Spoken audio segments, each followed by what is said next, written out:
Welcome to the Three Championship Drive podcast on YouTube, hosted by me, Lance Caporossi. Follow me on X at Lance Caporossi, the same way you see it spelled on the screen. Do me a favor, hit that subscribe button, like the video, but more importantly, tell a Pistons fan. Preseason basketball is almost over. The regular season is right around the corner. We still have some questions that need to be answered, but I believe we got an answer to one of those questions against the Golden State Warriors. Is this the year Cade Cunningham breaks out? And what does a breakout season look like for Cade Cunningham? And then I've put together a short list of things I've liked so far during preseason basketball. But first, before we get started with all that, the little piece of news I got to share with you guys. If you haven't already heard, Chauncey Billups, aka Mr. Big Shot, was inducted into the Basketball Hall of Fame. Huge honor for one of the greatest point guards in Pistons history. I'm so glad that he was honored this way.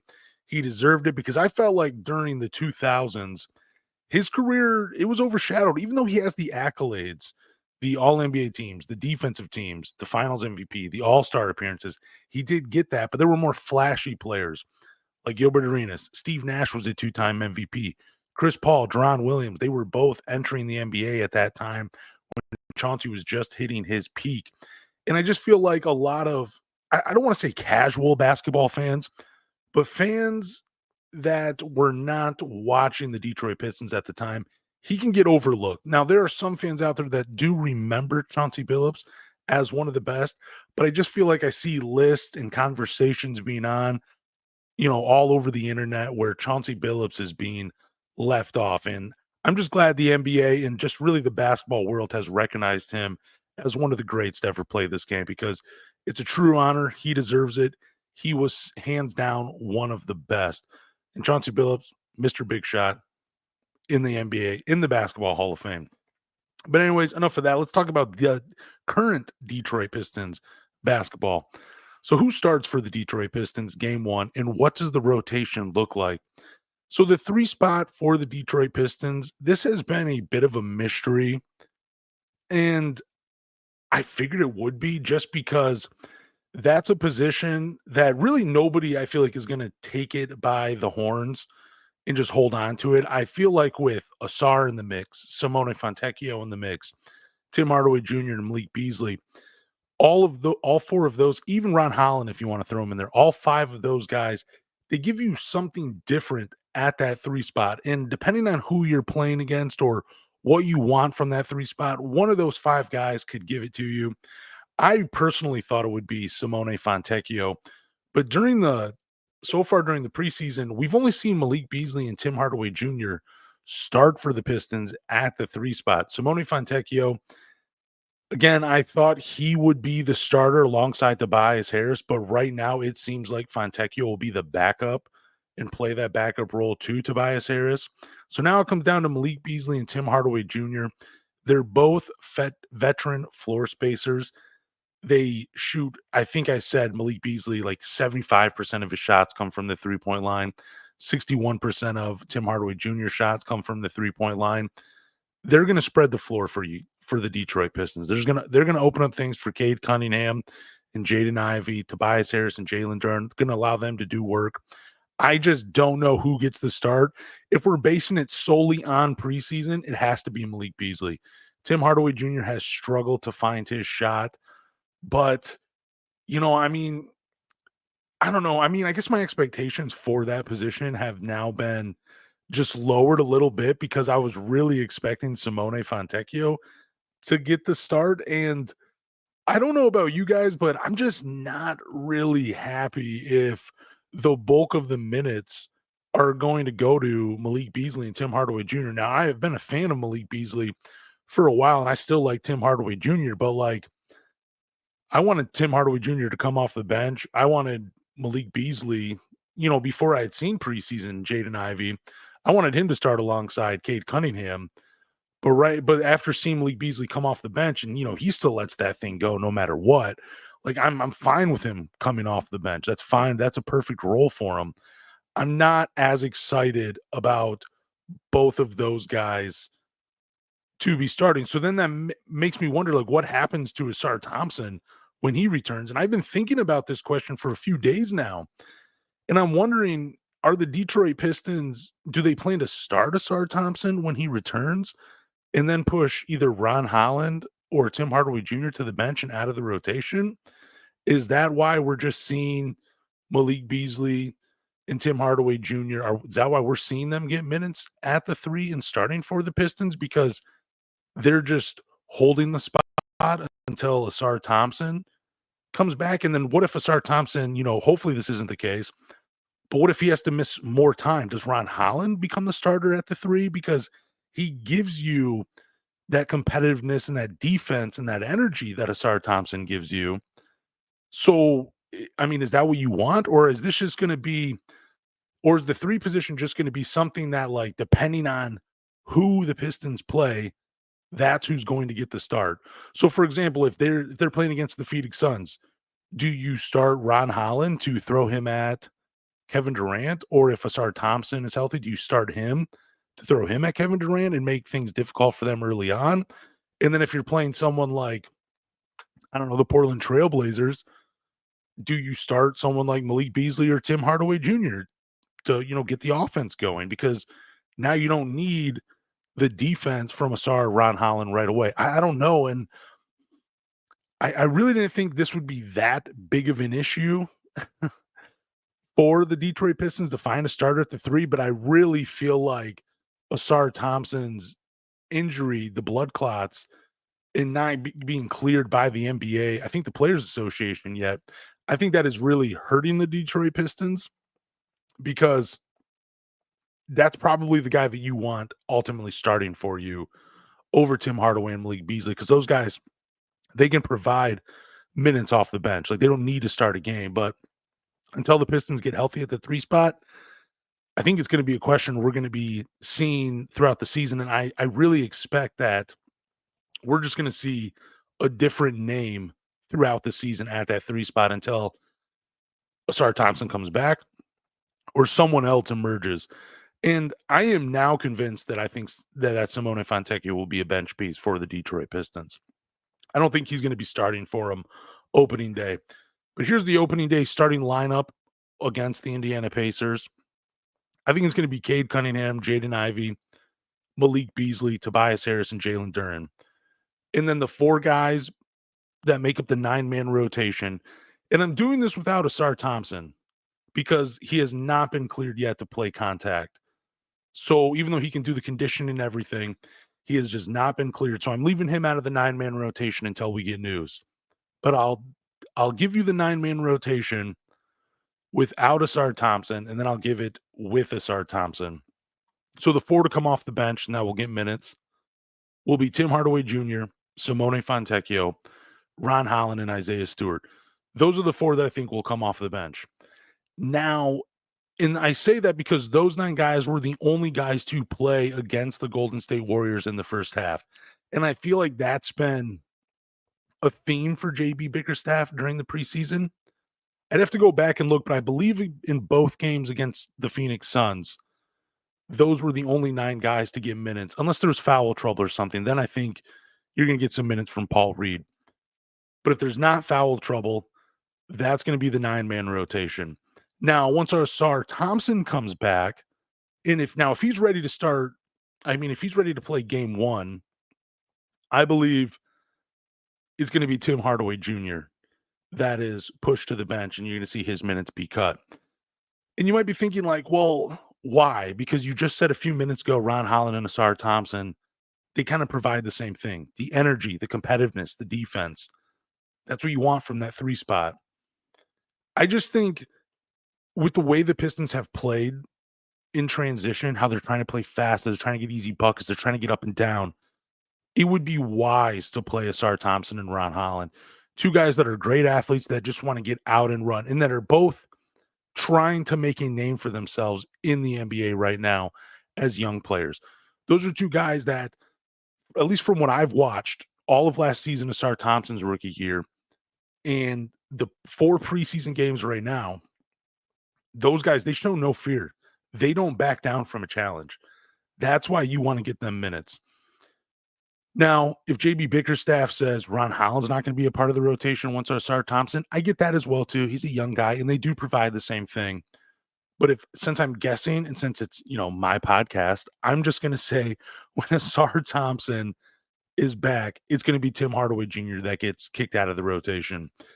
Now, there's a little part of me that thinks like maybe it's Simone Fontecchio, but Simone Fontecchio provides floor spacing and he gives you a little bit of defense. He gives you both of what those three guys, the Ron Holland, Tim Hardaway, and the Sar give you.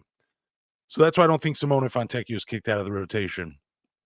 But game one against the Indiana Pacers, you get Cade, Jaden Ivey, Malik Beasley, Tobias, and Jalen Duren all starting. Then Tim Hardaway Jr., Simone Fontecchio, Ron Holland, and Isaiah Stewart, those guys will be coming off the bench. That is what I believe what we'll see game one during the regular season. So I have a short list of things that I've liked during the preseason, and I'm going to share them with you. It's only 7 things. I might talk about a few more things as I get through this list. But number one, and I just moved this to the top spot because I was ranking these things, and it's Jaden Ivey's improved jumper. I absolutely love the way he's shooting the ball. His jumper has looked so much better, and it's been consistent. Like, as soon as I noticed it, and that, you've seen people post it on social media and everything, but as soon as I started noticing it in the game, I thought that maybe, we'd see him revert back to his old habits. He is not. That jumper, it is clean. It is so much better. Even he's hitting shots with hands in his face. Even like when there's the dead ball and the whistle comes and he just throws it up, I'm like, wow, it looks beautiful. Like whether it's in transition, whether he's spotting up, whether he's shooting off the dribble, I have been a fan of his jumper. And that is number one on my list. That's the first thing I've liked during preseason was Jaden Ivey's improved jumper. He's going to take a huge stride this year. I truly believe that. Number two, and this was number one pretty much since the second game against the Phoenix Suns, but that's Cade Cunningham's selfishness. I love that he is hunting his own shot, especially in the first half. This is something I talked about last week that I wanted to see, and I doubt he heard me. I'm sure there's some other voices that are around him that are telling him the same thing, but it feels pretty good to see Cade Cunningham be selfish and look for his own shot. I love the aggressiveness from him. He almost had a triple-double in that second game against the Phoenix Suns. He was rebounding the ball really well. I believe he had 12 and 9 assists, along with 20-something points. But I just love the selfishness and the aggressiveness from Cade Cunningham. I also love him using his size and trying to beat smaller guards in the post. And really, the other thing I liked when he's attacking the rim, he's using his size against bigs. I love that from Cade Cunningham. I hope this is a new thing for him. I hope he continues to be selfish. And I hope he continues to be aggressive and looking for his own shot because that just makes the Pistons that much better. Third thing is the Pistons transition offense. This has been terrific. I love that they are looking to push the ball, whether it's Duren running up the floor, Isaiah Stewart running up the floor, Ron Holland. The thing I love about Ron Holland, and I'm going to talk another thing on this list, but as soon as someone on the Pistons gets the rebound and they look up, he's already running down the floor. His first instinct is, as soon as he sees that a teammate secures the ball, is just to start running. And he is usually the first guy up the floor. He's going to average like 10 points per game just in transition buckets. I love Ron Holland running the floor. And he's only going to get better in transition. Like, I cannot wait to see some fast break dunks and some lobs caught from Ron Holland this season. I just love him running in transition. Jaden Ivey's pushing it. Cade Cunningham's trying to push it. You got guys like Simone Fontecchio, Malik Beasley, Tim Hardaway filling the wings, looking for their shot. It's Tobias Harris, throw him in there as well. The transition offense has just been so much better for the Pistons. I love that they are trying to get out and run. That is something a young team needs to do. Just get out and run and use your athleticism. I just love that part of it. It's something the Pistons were missing last year. It felt like there were times where they would get a rebound and they would just walk it up and try to get in their half-court sets. When you had such a bad offense and you were still playing Killian Hayes, the best thing you could have done last year was try to get out and run, and they didn't do it, and this year they finally are. So number 4, I'm gonna move one up above it just because I don't want because he had a bad game, but it's Ron Holland's competitiveness. This should be higher on the list, and if Jaden Ivey didn't improve his jumper, it would probably be number 2 or maybe even number 3, but I mean, I'm just so impressed with the transition offense. But Ron Holland's competitiveness, how he's fighting for the ball, how he's getting in players' heads, how he's scrapping with opponents. I just love this about Ron Holland. I said it earlier on the podcast. He has no fear. He does not care about the name on the back of the jersey. He doesn't care if you're a star, doesn't care if you're a role player. He's just trying to get after it. And I love it. He plays every second like he is fighting for a roster spot. He plays like he was not a top 5 pick. I love that from Ron Holland. And that is, I just love that dog mentality he's bringing to this young Pistons core. Number 5, I have Tobias Harris scoring. He had a bad game against the Golden State Warriors. I think he missed every three-point shot he took. It just wasn't good. But that first game back after, I think they said he was out with COVID symptoms. That first game back against the Phoenix Suns, he was attacking, he was hitting threes, he was getting buckets in transition, he was pulling up for mid-range jumpers, he was going down low. He was showing you the entire bag. And I felt like that game, even though it was preseason against the Phoenix Suns, he was silencing a lot of his critics. Whether it was Philadelphia 76ers fan, whether it was Detroit Pistons fans that hated the signing, that didn't want to see him come back. I felt like that was him just putting his finger to his mouth and going, shh, everybody be quiet. I'm Tobias Harris. I'm going to get 20 points per game on this team. I just loved his scoring. He's such a veteran. He brings like a calmness to the offense. Like you can tell that they're going to rely on him quite a bit this season. And when nobody else is feeling it, this guy's going to go out and eat. I've enjoyed Tobias Harris scoring. Again, had a bad game against the Golden State Warriors, but I mean everybody was struggling against the Golden State Warriors. But against the Phoenix Suns, he put his entire offensive arsenal on display, and I was a huge fan. So the final 2 things, they both happened on the defensive end. It's Malik Beasley's effort on defense and Jalen Duren's effort on defense. I've been impressed. They're not going to lock anybody up. They're not going to win any awards. But if they continue just to fight through screens, stay in front of their guy, keep their hands up, protecting the rim, they're going to make a difference for the Detroit Pistons just by playing with that effort. And I've been really impressed with Malik Beasley. This is a guy that started on a championship contender team last year, and he's got a couple starts during preseason, but just to see the way he plays, whether it's starting or coming off the bench, that has been a huge plus because I don't know about any other Pistons fans watching or remembering from last year, but like it almost seemed like a lot of the veterans last year that were on this team kind of had an expectation of what their roles were and what they were going to be doing for the Pistons. And with like a Malik Beasley, it seems like I'm just here to help this team grow. I'm here to play whatever role you need me to do, whether it's starting, whether it's coming off the bench. I'm going to give you everything that I have. And I have truly enjoyed Malik Beasley's short time with the Detroit Pistons. And I hope this is a guy that this isn't just, I hope it's not a 1-year stop for him. I hope he is on the Pistons for a couple more seasons after this one, just because of the effort he's playing with. I have really, really, really enjoyed watching him play basketball, and I can now wait to see what he does during the regular season. And Jalen Duren, there's been a few moments it seems like he's fallen asleep, but it really looks like he's starting to give a damn about defense. And that's awesome. And it can be a very scary thing for opponents. I'm glad Jalen Duren has like woken up on that side. Again, he's probably not going to win any awards.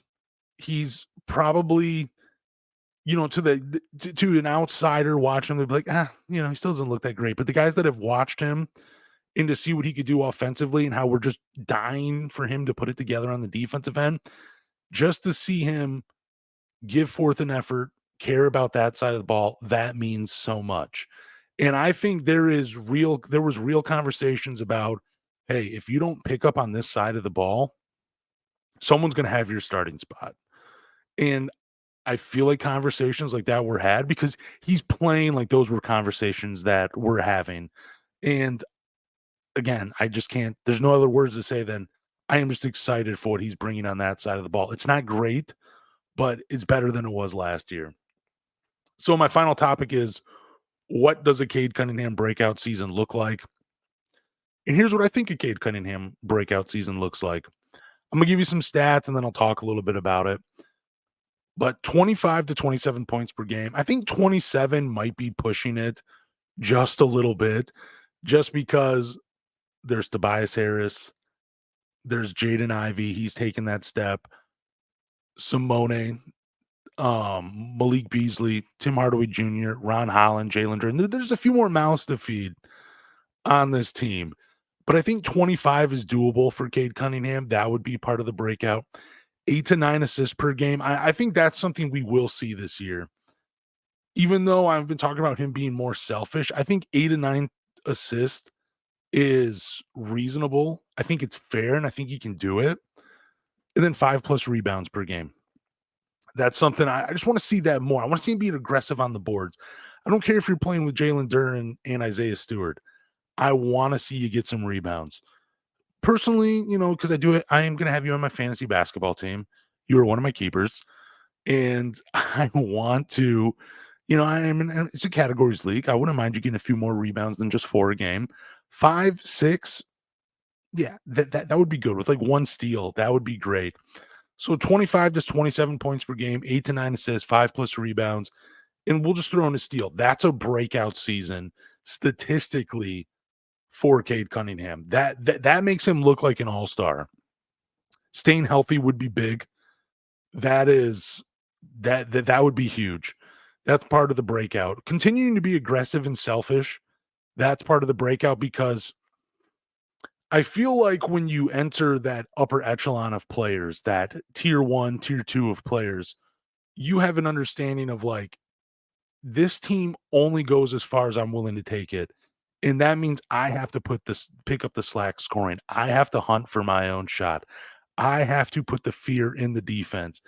I can't pass up a good shot for an open teammate when, you know, they I just need to be taking more shots.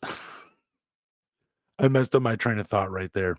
But I just want to see Cade be more aggressive, and I think that's what we're going to see. I mean, there were a few times where I saw it was either Malik Beasley or Jaden Ivey standing in the corner with their hands up, and I'm like, here comes a pass. And he didn't kick it out. He went up with it, and he finished it. And that is something I'm looking forward to. That's a breakout for me, just being more selfish and aggressive. And then improving his percentages. I want to see him shoot 47% or better from the field. I think he's capable of doing this. Last year, I believe he was at 44% from 44.9% from the field. But if you look at his 2-point percentage, he was actually at 48.7% according to Basketball Reference. 48.7, that's good. But if you compare it to someone like Shai Gilgeous-Alexander, he was shooting 57.6% from the 2-point from inside the arc on 16 shots, and Cade Cunningham was doing 48.7 on 13 shots per game. So if he can get that into, if we're talking 2-point percentage, if he can get that into the 50s, that's breakout. But if his overall field goal percentage is 47, 48, 49%, that's breakout for me. Then from the 3-point line, I would love to see him shoot 38% or better from the 3-point line on like 7 attempts per game. I think the number needs to be at 7. If he's shooting 38, he's taking 5 attempts, 5 threes per game. That's fine. You can live with that. That's still a breakout. But if he can shoot 38 on 7 attempts, that's huge. And then the final thing for it to be a breakout is just figuring out how to get to the line, using that size, using that length, selling the contact a little bit more. If he can get to the line 7 or more times per game, that adds to the breakout. But that's what a breakout season for Cade Cunningham would look like from me. 25 points per game, 8 assists, 5 plus rebounds.